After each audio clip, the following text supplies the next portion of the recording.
오늘 우리가 함께 읽었던 이제 로마서 1장에 있는 이 말씀을 통해서 하나님께서 주시는 은혜를 우리가 이 아침에 함께 나누기를 원합니다. 그리고 오늘은 특별히 2020년도 우리에게 주신 이 절기 중에 맥주 감사 주일로 드리는 예배입니다. 맥주 감사 주일은 성경의 이제 3대 절기 중에 하나죠. 3대 절기는 여러분 기억을 하시죠? 레위기 23장에 보면 1년에 365일이라는 시간 안에 3번은 하나님을 기억해야 된다 하면서 마디절자를 사용해서 시간을 잘라 놓았습니다. 그래서 첫 번째가 6월절, 구원을 상징하는 절기, 그 다음에 절반쯤 되었을 때 맥주 감사주일, 또 오순절이라 그러기도 하고 77절이라고 그러기도 하죠. 그리고 이제 후반기에 초막절, 감사의 절기를 기억해라. 이 절기라는 것은 하나님을 기억한다는 의미가 가장 큰 겁니다. 그리고 특별히 맥주 감사주일은 두 가지 의미가 있어요. 양식을 주신 것에 대한 감사예요. 말 그대로 맥주잖아요. 보리를 거두는, 겨울을 지나서 양식이 떨어졌을 때에 처음으로 양식을 수확하는 게 보리입니다. 그래서 이 보리를 거두었을 때 양식을 주신 것에 대한 감사죠. 그래서 이 농사를 짓는 분들은 이 양식을 통해서 여러 가지 해와 물과 공기와 또 은혜를 주심으로 양식을 우리에게 주어졌을 때 풍성함이 임하고 거기서 평안함을 누리게 되는 그 복을 받게 되는 것이죠. 그리고 두 번째 의미가 있다면 이 맥주 감사주의를 다른 말로 하면 6월절에서부터 50일째 되는 날이라 그래가지고 오순절이란 말을 쓰거든요. 일주일로 계산하면 7일씩 7번이 지나갔다 그래서 77절이라는 말을 쓰게 돼요. 그래서 6월절에서부터 이제 50일째 되는 오순절에 그 맥주절에 이스라엘 백성들이 시내산에서 율법을 받게 됩니다. 그래서 6월절에 이스라엘이 애굽에서 구원을 받게 되어지고 구원받은 백성이 시내산 갔을 때 하나님 백성의 말씀을 받으면서 그 말씀의 법으로 언약을 맺게 돼요. 그래서 하나님 백성 되는 말씀을 주시는 것을 의미하는 게 오순절입니다.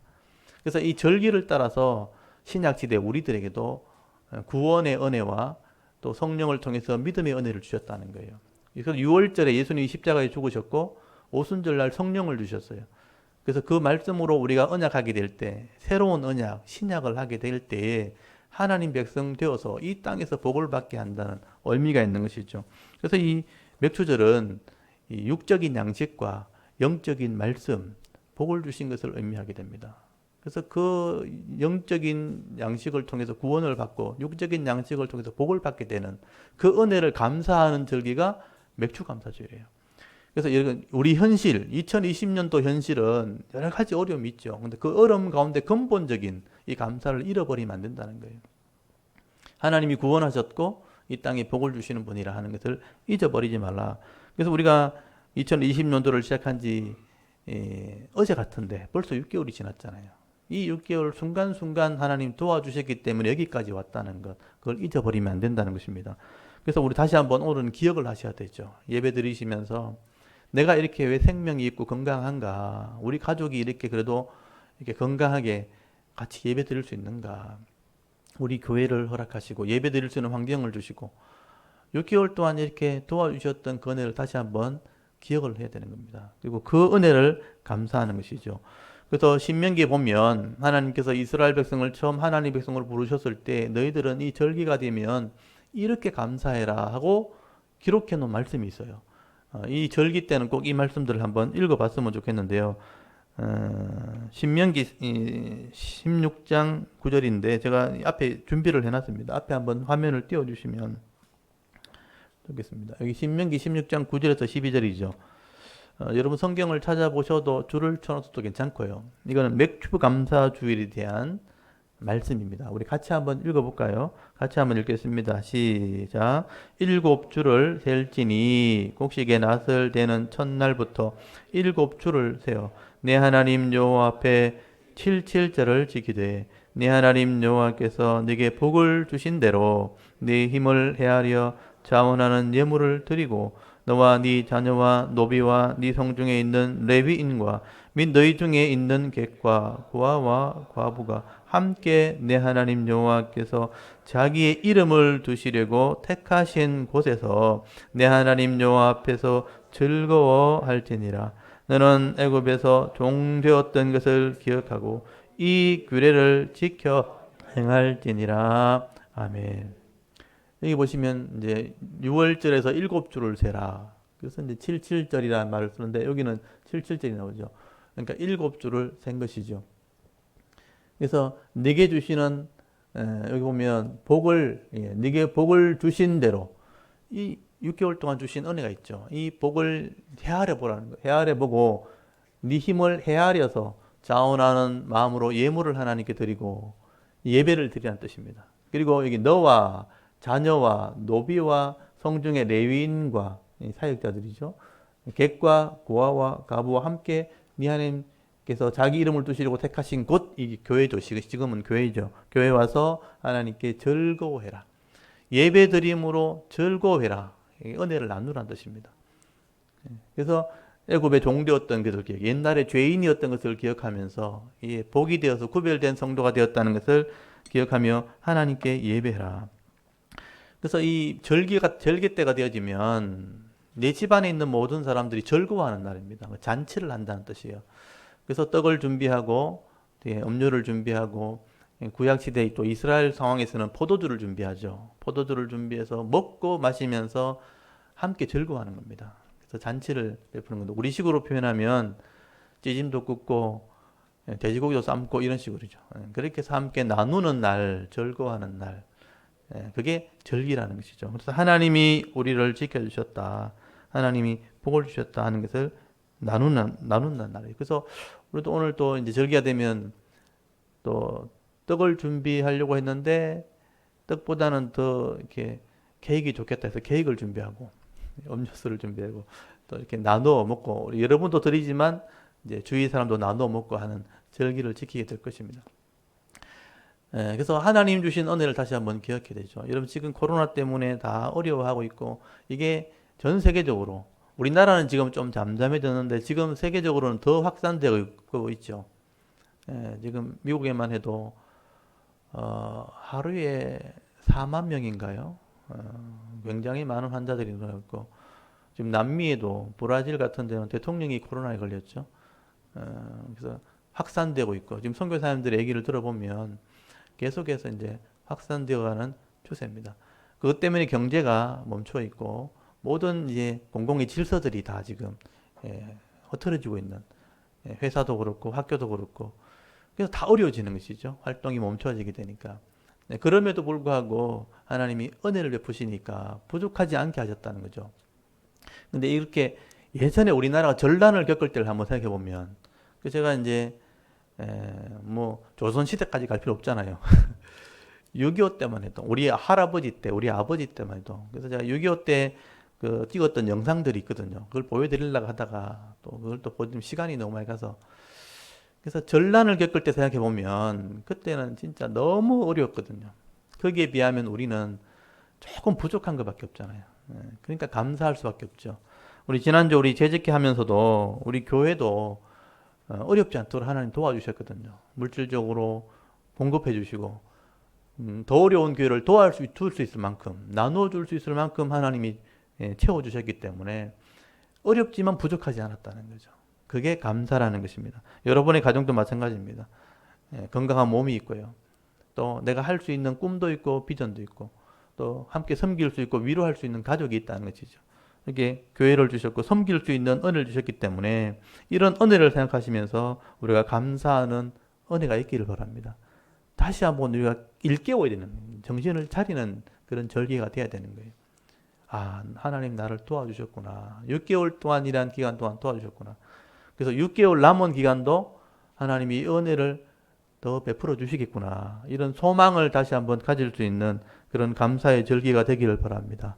그리고 이 감사라는 것은요, 명령이에요, 명령. 지금 이게 준비가 되어 있는지 모르겠는데, 이게 되어 있는데요.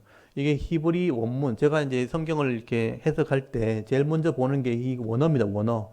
이게 이 원어예요. 원어고 이게 원어 한 단어 한 단어에 대한 이게 분해, 이게 동사인지 또 명령문인지 과거인지 현재인지 이런 것들 해석하는 것들이에요. 그리고 뜻이 나오고 영어로 된 버전 나오고 한국 버전으로 쭉 나오죠.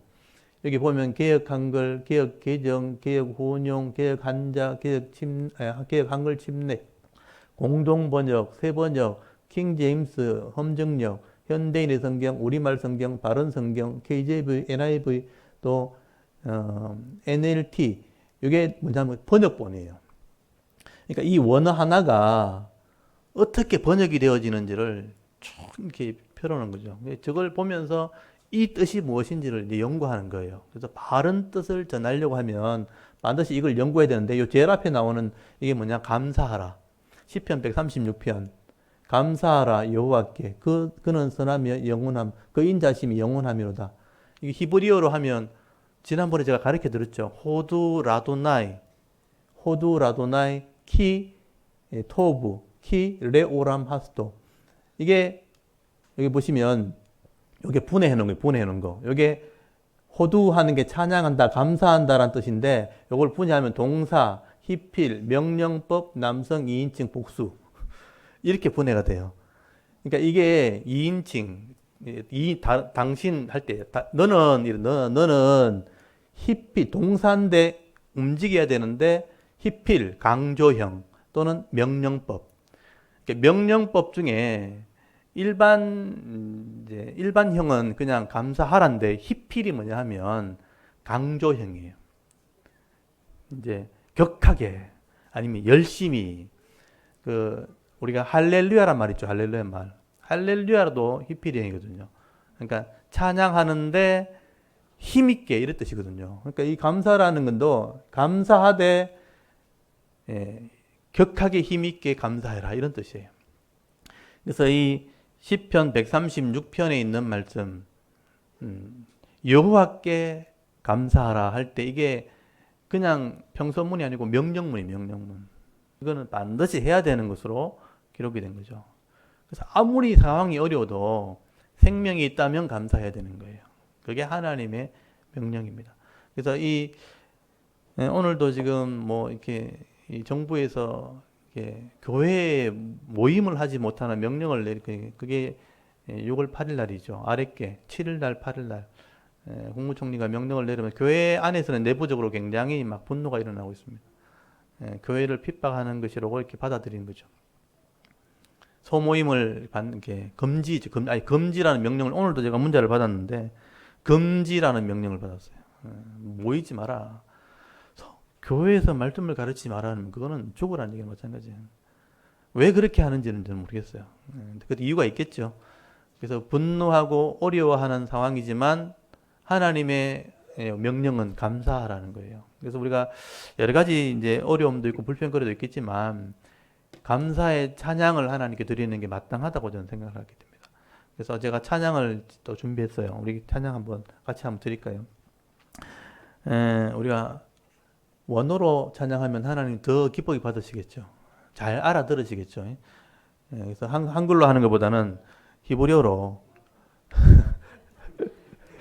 호두 라도나이 키토브 키 레오람 하스도, 하나님께 감사하라 그 인자심이 영원함이로다. 요거는 똑같이 호두, 호두. 요거는 리얼 로 해 읽을 줄 아네요. 히브리 하셨구나 집사님은. 하 엘로힘 키 레오라마스도. 요거는 뭐냐면 엘로힘은 하나님, 그러니까 신이신 하나님께, 신이신 신께. 그리고 여기는 라 아도네, 그러니까 주님, 아도님, 그러니까 주님이신 주님께 감사하라. 그래서 주님이신 주님을 찬양하고 그 선하심과 인자하심을 찬양하라 이런 뜻이거든요. 요거를 이제 찬양으로 만든 게 이거죠. 이게 호두라도나이 키레오라마스도. 그리고 번역하면 감사드리세 주께 선하신 하나님, 감사드리세 주께 선하신 하나님. 이게 저번에 찬양을 드렸기 때문에 들어보면 아실 거예요. 그래서 우리가 찬양으로 하나님께 신호를 보내면 하나님이 예, 아무도 감사하지 않는데 하나님 그 감사를 받으실 때 기뻐하지 않겠는가. 제 생각입니다. 그래서 오늘은 주일 아침에 우리가 여러 가지 어려운 환경이 있지만 우리는 그래도 하나님 감사합니다라고 명령을 순종하겠습니다 하고 감사로 찬양을 드렸으면 좋겠습니다. 그래서 감사 찬양하고 오늘 들을 말씀을 같이 들었으면 좋겠습니다. 우리 한번 찬양 드리겠습니다. 호두라도나이, 제가 이제 할 때 요거 빨간색으로 된 거 한번 드려볼게요. 호두라도나이. 호두라도나이 키토 키레오람 하스도. 호두라도나이, 호두라도나이 키토 키레오람 하스도. 한 번 더. 호두라도나이, 호두라도나이 키토 키레오람 하스도. 키레오람 하스도. 호두라도나이 키토 키레오람 카스도. 호두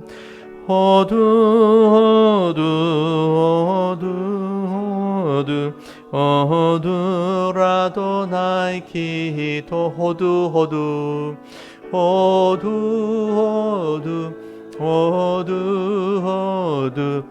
호두라도나이 키. 감사드리세 주께, 감사드리세 주께. 선하신 하나님, 선하신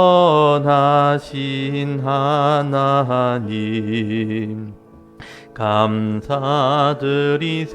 주께. 선하신 하나님, 감사 감사 감사 감사 감사 감사 감사드리세 주께.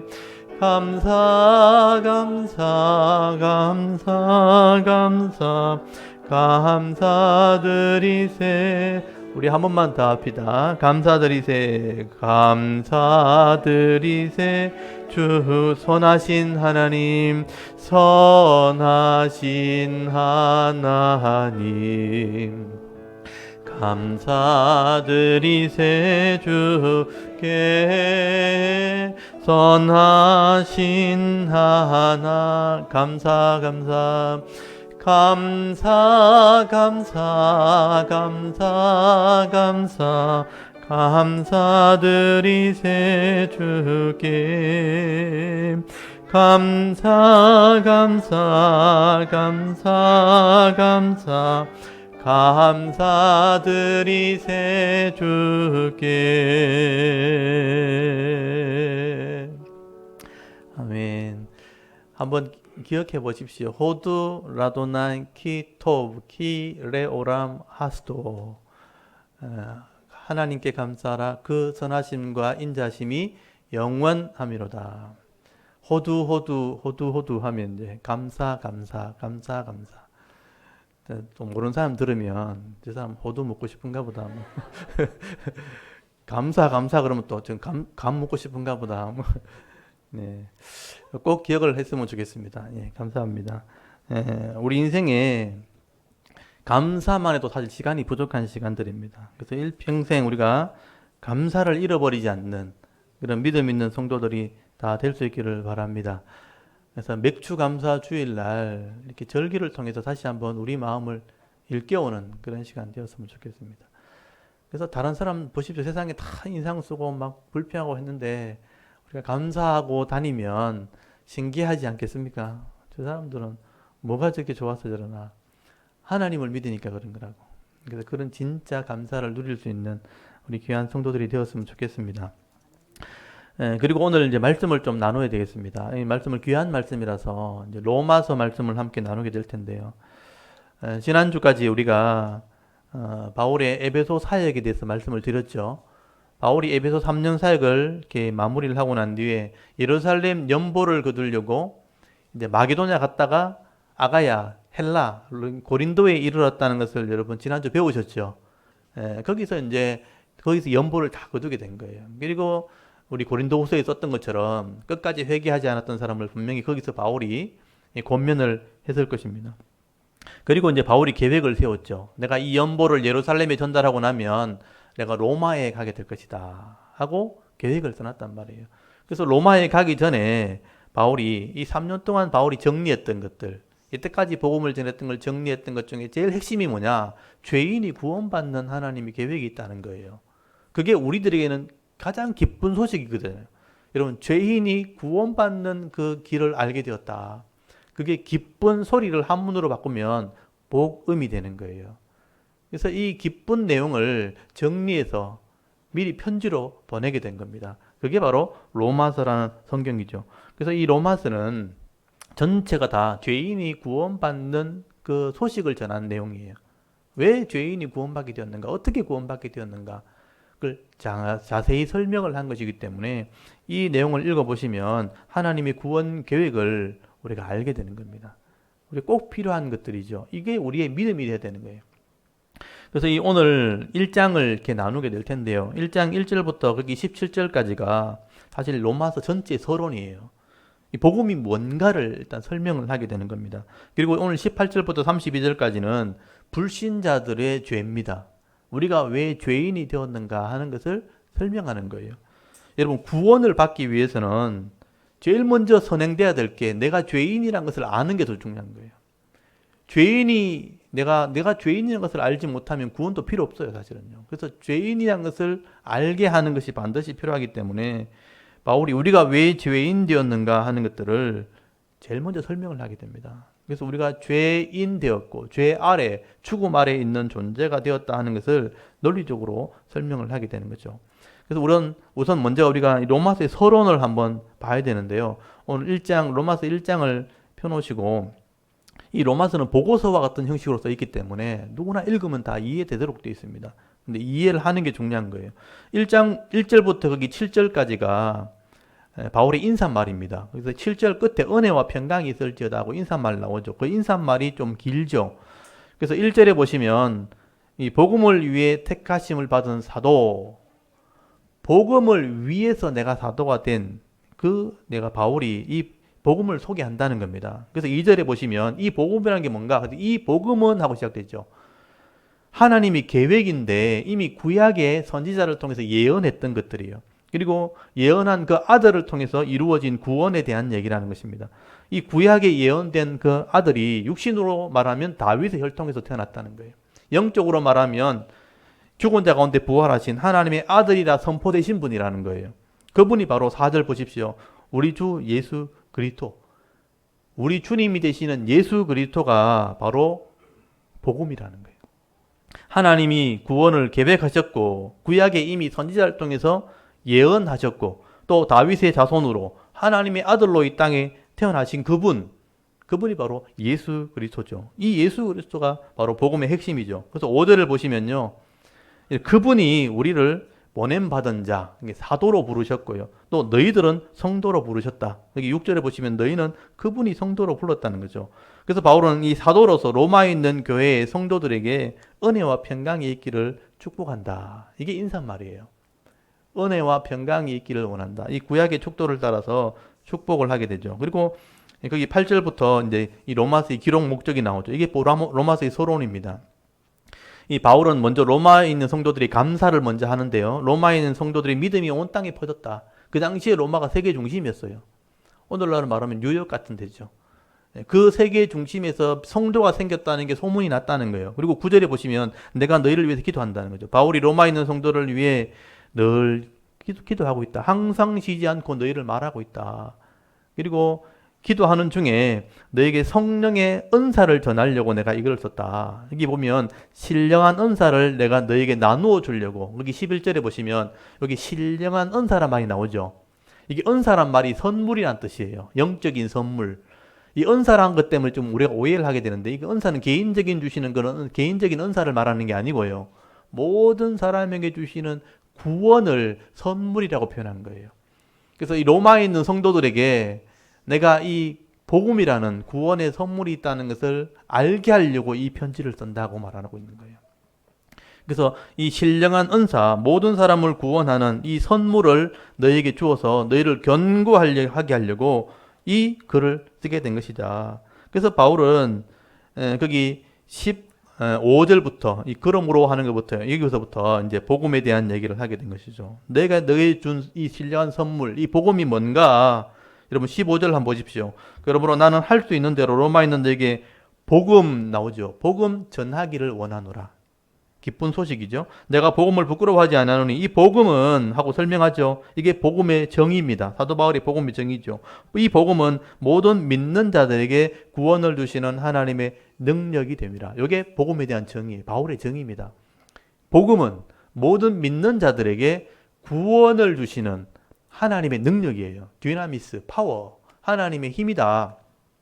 여기 모든 믿는 자는 생략이 돼 있죠. 예수 그리스도의 이 부활과 십자가와 부활을 믿는 자에게 구원이 이루어지는 하나님의 능력. 이게 바로 복음, 기쁜 소식이다. 이거를 이제 풀어서 설명하기 시작하는 것이죠.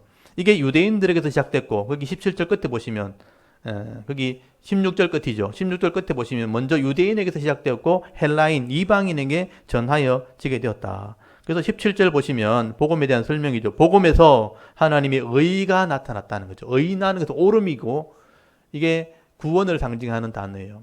복음에서 의가 나와서 믿음으로 믿음에 이르게 하나니 기록된 바 오직 의인은 믿음으로 말미암아 살리라 함과 같으니라. 하박국의 말을 인용했어요.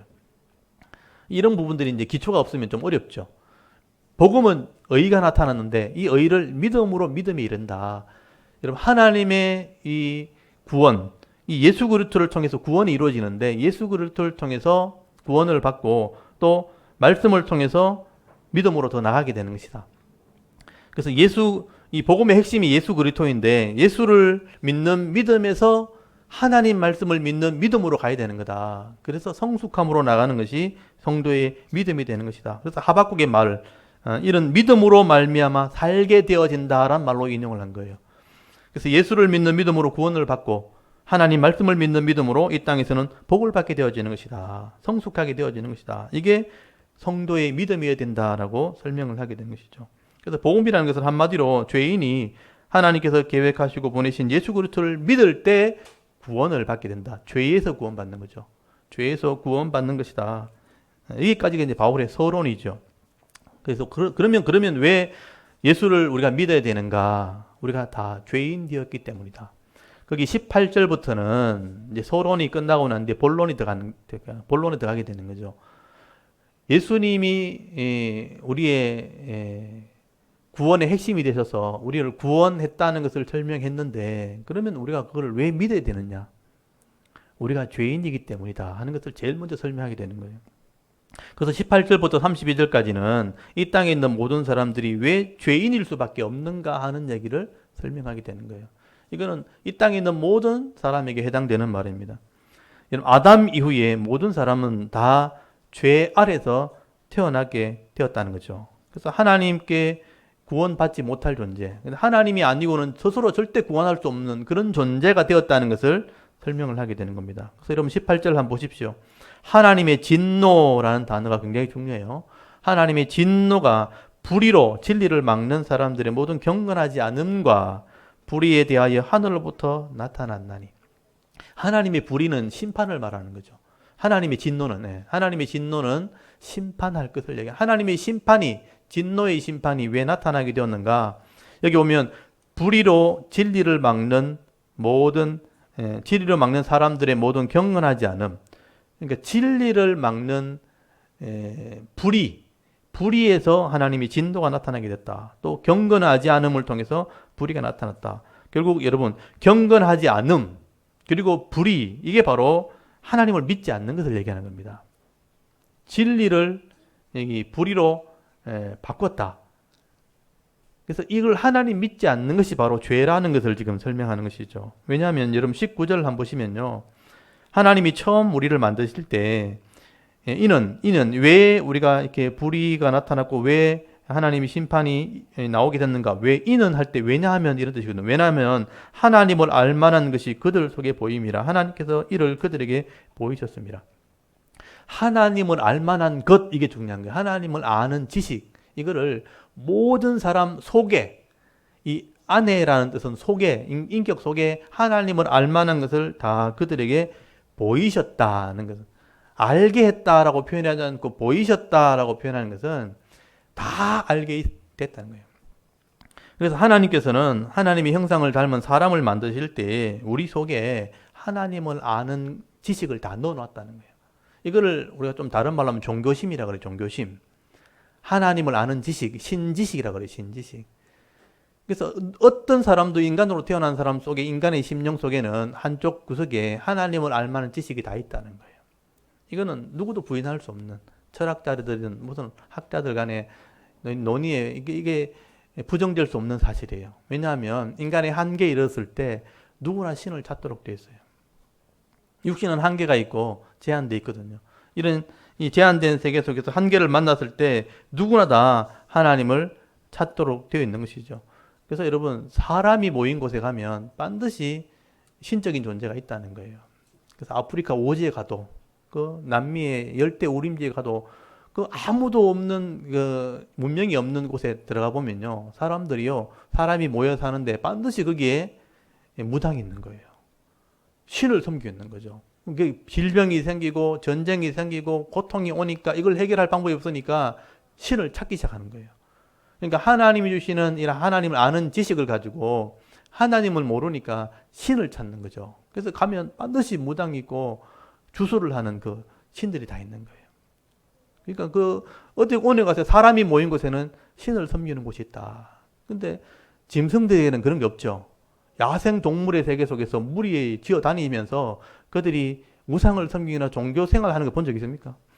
아침에 일어나더니 엎드려 기도하면서 신에게 경배하고 하루를 시작하는 그런 짐승은 없어요. 사람에게만 있는 거예요. 하나님 우리 인격 속에는 이런 하나님을 아는 지식, 신을 아는 지식, 종교심을 다 넣어주었다 하는 것을 말씀하는 거죠. 그래서 우리가 핑계하지 못하게 될 것이다. 또 하나님께서는요, 20절에 보시면 모든 창조물 속에 하나님의 능력과 하나님의 신성을 다 넣어주었다. 신의 속성을 다 넣어줬다는 거예요. 그래서 창세로부터 그에 보이지 않는 것들, 그의 영원한 능력, 그리고 신성이 그가 만드신 만물에 분명히 보여 알려졌나니 그러므로 그들이 핑계하지 못하리라, 변명하지 못하게 해 놓으셨다. 그래서 여러분, 하나님께서는 이미 사람의 마음속에 하나님을 아는 지식을 넣어주셨고 또 모든 창조물 속에 신의 능력이죠. 신성을 그 안에 다 넣어두었다. 이것도 부인할 수 없는 사실이죠. 그래서 우리가 조금만 관심을 가지고 창조물들을 관찰하고 연구해 보면요, 그 안에 하나님을 인식할 수 있는 지식이 다 들었다는 거예요. 그래서 우리가 한계를 만났을 때 하나님을 부르거나 신을 찾도록 돼 있고, 또 이 거대한 자연, 이런 우주를 바라보면서 놀라운 광경을 바라볼 때 이거는 사람의 힘으로 할 수 없다는 말을 하게 되는 거예요. 여러분, 우리 이 대한민국에 갇혀 있고 이게 대구에 갇혀 있기 때문에 다 보지 못하지만 세계를 이렇게 다녀보고 하면 여러 가지 자료를 살펴보십시오. 야, 이거는 신이 아니면 불가능하다는 것들을 만나게 될 겁니다.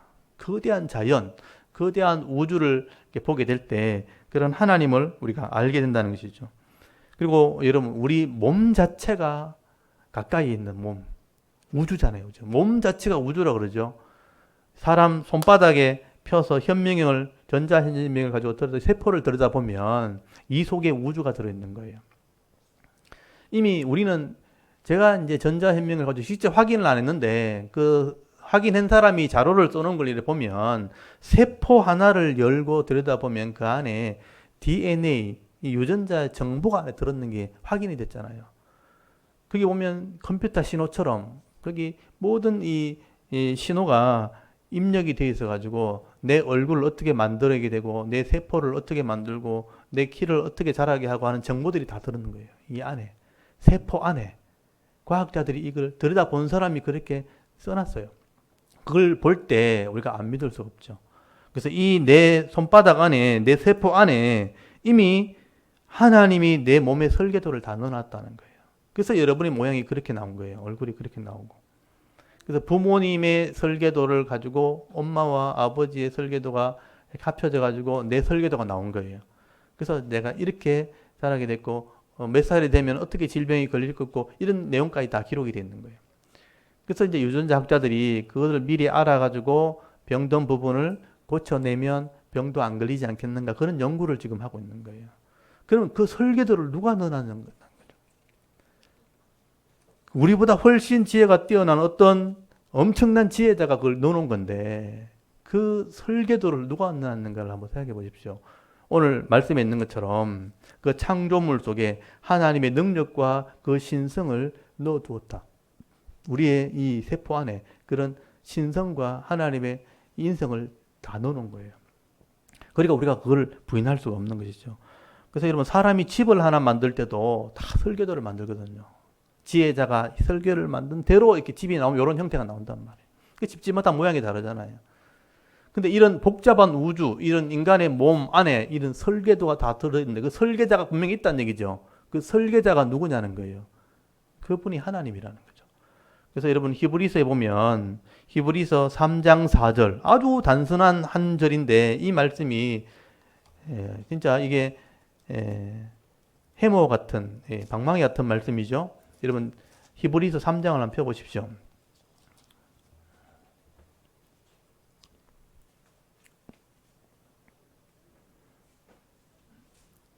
이번 주일부터 이제 히브리서 말씀을 이제 새벽에 나누게 될 텐데 히브리서 3장 4절 말씀 아주 짧은 말씀이죠. 한번 읽어볼까요? 찾으셨으면 한번 읽어보겠습니다. 시작. 집마다 지은 이가 있으니 만물을 지으신 이는 하나님이시니라. 아멘. 집을 지은 자가 있다면 설계자가 있는 것처럼 만물을 지으신 설계자는 하나님이라는 거예요. 하나님이 이 땅을 창조하셨다. 이 복잡한 세상이 저절로 생길 수는 없는 거예요. 분명히 설계자가 있어요. 그 설계자가 누구냐? 하나님입니다. 그래서 이사야 48장 13절 많은 구절이 있지만 과연 내 손이 땅의 기초를 정하였고 내 오른손이 하늘을 폈나니 내가 그들을 부르면 그들이 일제히 서노니라. 여러분 하나님이 땅의 기초를 세웠고 하늘을 피신 분이에요. 지금도 팽창하고 있다 그러잖아요. 우주 팽창론. 그리고 그 우주를 하나님이 멈추게 할 수도 있다는 거예요. 그럼 세상에 어떤 사람이 이 우주의 운행을 멈추라 할 수 있는 사람이 있겠습니까? 근데 하나님 멈추라 하면 세상이 끝난다는 거예요. 그렇게 할 수 있는 분이 창조자밖에 없어요. 그분이 바로 하나님이라고 성경은 이야기를 하게 되는 것입니다. 근데 사람들이요, 이 하나님을 애써 잊으려고 하는 거죠. 미련한 것이죠. 그래서 하나님이 그런 지식을 분명히 주었는데 오늘 로마서 바울이 얘기하는 얘기는 뭐냐 하면 거기 하나님을 아는 지식을 우리가 잃어버리게 되어지면 하나님을 아는 종교심은 있는데 하나님을 모르니까 다른 것을 신으로 만드는 거예요. 내 자신을 위해서 다른 신을 만들어내기 시작하는 거죠. 인간은 한계가 있으니까 마음대로 안 되는 게 너무 많은 거예요. 근데 신을 아는 지식은 있어요. 하나님은 몰라요. 그러니까 나 자신을 위해서 내 유익을 위한 신을 자기가 만들어버리죠. 그게 우상이에요. 그래서 내 소원을 이루기 위한 신을 만드는데 진짜 하나님을 모르니까 다른 신을 만들기 시작하는 것, 그게 모든 사람의 이 우상, 죄가 돼버린 겁니다. 그래서 오늘 21절 한번 잘 보세요. 21절 보시면요. 하나님을 알되 아는데 하나님을 영화롭게 아니하며 감사하지도 아니하고 오히려 그 생각이 허망하여지며 미련한 마음이 어두워졌다고 됐어요. 그래서 스스로 지혜에 있다 하나 어리석게 되어서 썩어지지 아니하는 하나님 영광을요. 썩어질 어떤 사람의 모양 그리고 새와 짐승과 기어다니는 동물의 모양의 우상으로 형태로 바꿔버린 거죠. 하나님은 보이지 않고 우주 밖에 이 땅을 다스리시는 분인데 그 신에 대한 인식은 있는데 신은 모르니까 신을 모양으로 바꾸기 시작하죠. 사람의 모양으로 만들어 놓고 신이라 그러고 짐승의 모양을 만들어 놓고 신이라 그러고 자기 욕심을 이루는 신으로 그렇게 믿는 거예요. 그게 우상이라는 우상, 형태. 우상이란 말은 어떤 형태란 뜻, 형태. 형태를 만들어 놓고 그게 우상이라. 여러분 이 사람의 하나님을 아는 지식을 있음에도 불구하고 어리석게 돼버리면 어두워져서 그것을 깨닫지 못하면 여기 생각이 허망하여지고 마음이 어두워져서 하나님을 아는 지식으로 다른 것을 만들어버리는 것 그게 우상. 이게 바로 불경건이에요. 하나님 앞에서는 불경건. 그게 불의가 되는 거예요.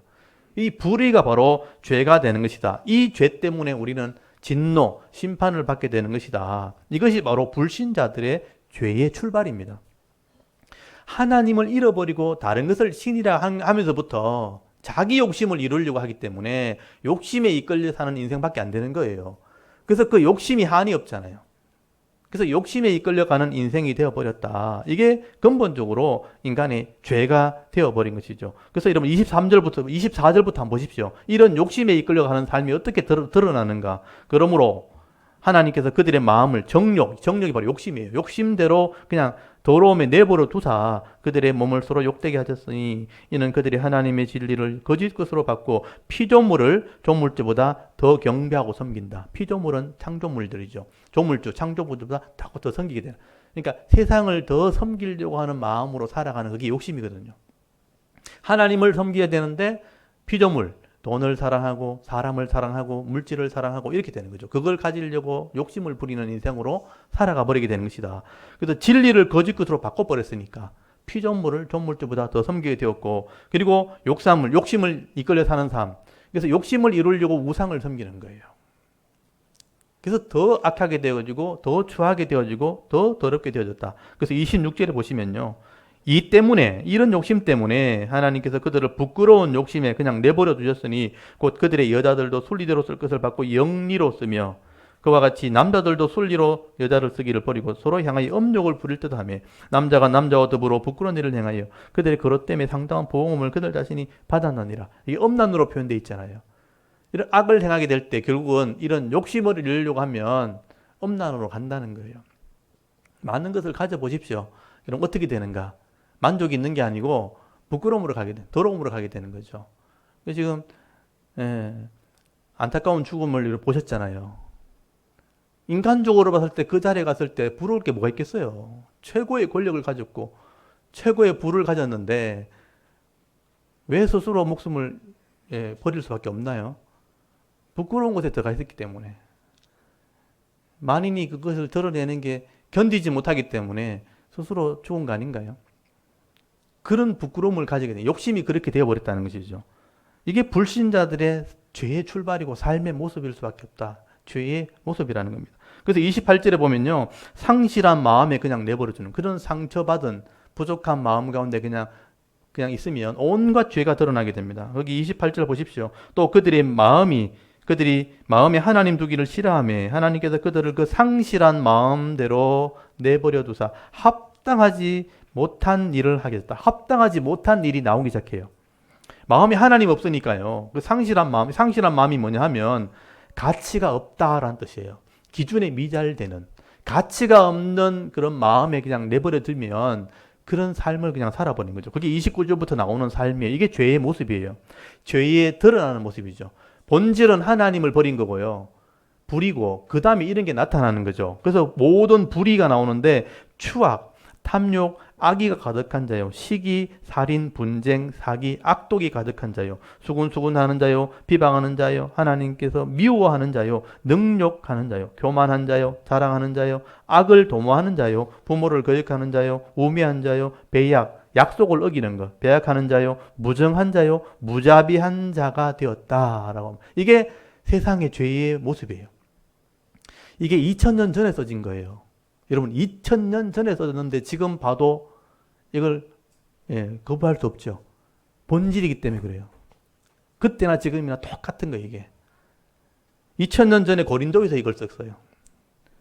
그 음란한 문화 속에서 그 사회 속에서 똑같은 게 지금 나왔잖아요. 그러니까 하나님을 아는 지식을 버리게 되어지면 여러분 욕심에 또 상실한 마음에 버려지게 되면 이런 삶이 그냥 나온다는 거예요. 여러분 하나님이 없는 이런 무가치한 마음에서는 이런 것들이 나올 수밖에 없다. 그뿐 아니라 여러분 32절 보십시오. 그들이 이 같은 일을 행하는 자를요 사형, 죽음에 해당한다고 하나님께서 정하심을 알고도 이런 삶을 살면 죽음에서 벗어날 수 없어요. 사형, 죽음이죠. 근데 자기들 행할 뿐 아니라 또 자기들만 행할 뿐 아니라 그런 일을 행하는 자는 그냥 옳다 그러면서 산다는 거예요. 그러니까 포기한 것이죠. 여러분 이런 하나님을 모르는 불의에서 돌이키지 않으면 죽음에서 끝나는 겁니다. 사형, 죽음으로 끝나는데 이런 죄에서 벗어나려고 하지 않는 거예요. 그냥 괜찮다 그러면서 남들 다 그렇다 그러면서 그냥 그렇게 살아간다는 것입니다. 한마디로는 죄에 대해서 죄의 인식을 하지 않는 거죠. 죄를 죄로 여기지 않고요. 또 회개하려고 하지도 않고 회개하는 방법도 모르는 겁니다. 그래서 이 죽음으로 그냥 끝나는 것. 심판을 받게 된다는 거죠. 여러분, 온갖 죄를 다 죽고 그냥 죽으면 끝나는 줄 알죠? 죽어서 끝나는 게 아니에요. 이 법을 만드신 하나님께서, 생명을 주신 하나님께서 생명의 가치를 다 하지 않으면 계산하도록 돼, 심판하도록 돼 있어요. 그게 성경에 기록이 돼 있단 말이에요. 죽음으로 끝나는 것은 육신의 죽음의 심판이지만 우리 그 죄를 지은 본질, 영혼에 대한 심판이 남아 있단 말이에요. 그래서 그 영혼의 심판이 마지막 때 있을 것이라고 성경에 기록돼 있어요. 그래서 반드시 심판하는데 하나님의 법에 의해서 심판을 하는 것이죠. 그래서 이 불신자들은 그런 심판에 대한 개념, 회개에 대한 개념이 없기 때문에 그냥 죽으면 끝나는 줄 알아요. 온갖 죄를 다 지어놓고 내가 죽으면 끝난다고 생각하죠. 그러면 더 이상 그는 회개할 기회가 없는 거죠. 영원한 심판에 가게 되는 것입니다. 이게 불신자들의 영적인 모습이에요. 육적인 모습, 영적인 모습.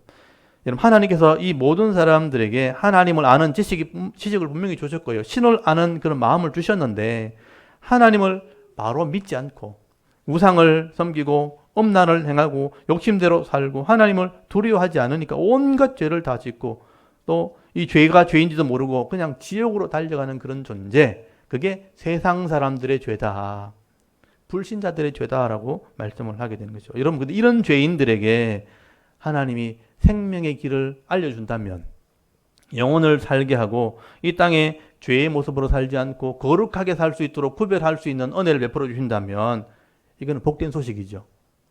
죄에 구별되어서 욕심에 끌려 살지 않도록 능력을 주신다면, 그래서 은혜를 베풀어 주신다면 그거는 죄인들에게는 기쁜 소식이 되는 겁니다. 그래서 이 죄인을 구원할 수 있는 하나님이 방법을 주셨다는 거죠. 그게 복음, 기쁜 소식이 되었다. 여러분, 죄인들이 이 죄에서 구별되어지고요, 이 땅에서 평안을 누릴 수 있고 영원한 하나님 나라에 대해 소망을 가지고 살아가는 이런 소식을 알게 된다면 그게 기쁠 수밖에 없는 거예요. 그게 한문으로 바꾸면 복음, 기쁜 소식이다. 여러분, 오늘 저와 여러분이 사실은 예수 믿기 전에는 똑같은 생각, 똑같은 삶을 가지고 살았을 것입니다. 여러분, 우리가 하나님을 알고 죄가 뭔지 몰랐다면 그냥 당연히 그렇게 살았을 거예요. 뭐 남들이 다 그렇게 사는데 뭐. 나는 그래도 낫다 그러면서 그렇게 아마 살았을 거예요. 근데 하나님이 말씀을 우리에게 주셨고 우리가 잘못된 길을 가는 것은 심판이 있다는 것을 알게 있었을 때 예수 믿음으로 죄값을 지불함으로 구원받는 하나님 자녀되게 하신 것, 그래서 회개하는 삶을 살 수 있도록 은혜 베풀어 주신 것, 이게 구원이라는 거죠. 하나님의 자녀가 되었기 때문에 그나마 은혜를 누리며 살아가는 사람이 된 것입니다.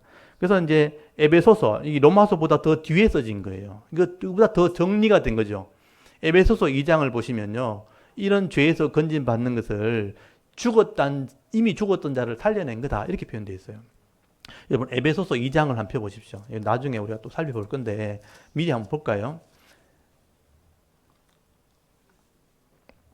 하나님이 예수를 믿게 하시고 우리를 죄에서 구원하신 것을 바울은 이런 식으로 설명을 하는 것이죠. 여러분, 에베소서 2장 1절부터 5절까지를 차근차근 한번 읽어볼게요. 2장 1절부터 5절까지 한번 읽겠습니다. 시작. 그는 허물과 죄로 죽었던 너희를 살리셨도다. 그때에 너희는 그 가운데 행하여 이 세상 풍조를 따르고 공중의 권세 잡은 자를 따랐으니 곧 지금 불순종의 아들들 가운데서 역사하는 영이라. 전에는 우리도 다 그 가운데 우리 육체의 욕심을 따라 지내며 육체와 마음에 원하는 것을 하여 다 다른 이들과 같이 본질상 진노의 자녀이었더니 긍휼이 풍성하신 하나님이 우리를 사랑하시는 그 큰 사랑을 인하여 허물로 죽은 우리를 그리스도와 함께 살리셨고 너희를 은혜로 구원을 받은 것이라. 아멘. 너희는 은혜로 구원을 받은 것이라. 전에는 우리가 이 세상의 이 풍조를 따라 살았던 사람들이에요. 죄를 짓고 욕심에 이끌려 살았던 사람들이라. 근데 긍휼이 풍성하신 하나님이 그 예수 그리스도로 말미암아 우리를 구원하셨다. 그래서 이 허물과 죄로 죽었던 것은 과거형이에요. 이미 죽었던 자를 살렸다. 이게 우리의 은혜다. 그래서 바울은 이걸 복음이라고 말하는 거예요. 죄인이 살게 되는 것, 또 심판을 받을 사람이 하나님의 자녀 되는 것, 이게 복음이죠. 그래서 모든 믿는 자들에게 구원을 주시는 이게 능력이라는 거예요. 그래서 이거를 복음이라, 이걸 기쁜 소식이라고 말하는 것이죠. 그래서 바울은 우리가 다 죄인이 되었다는 것을 제일 먼저 1장에 지금 설명을 하고 있고요. 그 다음 2장에 넘어가면 유대인들, 이 약속을 처음 받았던 유대인들도 다 죄인들이다. 그래서 유대인이 죄인이라는 것을 설명하고 난 뒤에 3장에 넘어가면 유대인이나 이방인이나 그럼 다 죄인들이다. 다 죄인들이기 때문에 구원을 받을 수 있는 거다라고 설명을 하게 되는 것이죠. 그래서 이방인이나 유대인이나 다 죄인이라는 것을 바울이 논증을 하는 거예요. 이걸 먼저 인정을 해야 되는 거죠. 그래야 우리가 구원을 받을 수 있구나, 구원을 받아야 되는구나 하는 믿음을 가지게 되는 것이죠. 여러분, 이런 죄인을 구원하시는 하나님의 능력이 바로 복음이라는 것을 바울이 1장부터 차근차근 설명을 하게 되는 것입니다. 그래서 우리가 이런 죄인들을 구원하시는 은혜로 우리가 구원받게 되었다는 것을 말씀을 통해서 하나씩 정리를 하시고 이해를 하시는 것이죠. 그래야 바른 믿음을 가지게 되는 겁니다. 그래서 우리가 구원을 받았구나. 그 믿음으로 이 땅에서는 복을 받고 진짜 하나님 나라가 임했을 때 하나님 백성으로서 영생을 얻게 되는구나. 이런 논리로 믿음을 가지게 되는 것이죠. 그래서 여러분, 이제 우리 천국에 대한 소망, 이 영생에 대한 소망을 우리가 분명히 가지게 되었다면 이 땅에서 하나님 말씀을 통해서 이 땅에 있는 동안은 죄를 이기는 삶을 살게 되는 거죠. 그래서 은혜의 삶을 살게 되는 것이고, 그나마 이 땅에서도 정결한 삶, 또 하나님 주시는 은혜와 평강을 누리는 삶을 살아가는 그런 성도가 되어지는 것입니다. 오늘도 로마서 말씀을 하나하나 이제 살피면서 이런 믿음에 대한 분명한 인식을 가지시고 바른 믿음을 통해서 이왕이면 바른 은혜와 복을 받아 누리며 살아가는 그런 신앙인들이 다 되었으면 좋겠습니다. 그냥 막연하게 교회 다니면 좋겠지, 그냥 내가 예수 믿으면 잘 되겠지, 이런 막연한 신앙이 아니고 이 말씀을 통한 분명한 믿음과 신앙을 가지시고요, 하나님 주시는 이 구원의 능력을 경험할 수 있는 그런 성도들이 되었으면 좋겠습니다. 그래서 오늘도 1장 말씀을 간단하게 나누었는데요, 이 복음의 능력, 이 하나님 말씀을 잘 깨달으시고요, 하나님 말씀을 통해서 더 큰 믿음으로 또 나아갈 때에 또 더 아름다운 삶, 또 가치 있는 삶, 능력 있는 삶, 행복한 삶을 살아갈 수 있는 믿음 있는 그리스도인들 다 될 수 있기를 주의 이름으로 축원합니다. 아멘. 잠깐 기도드리겠습니다. 하나님, 오늘도 우리가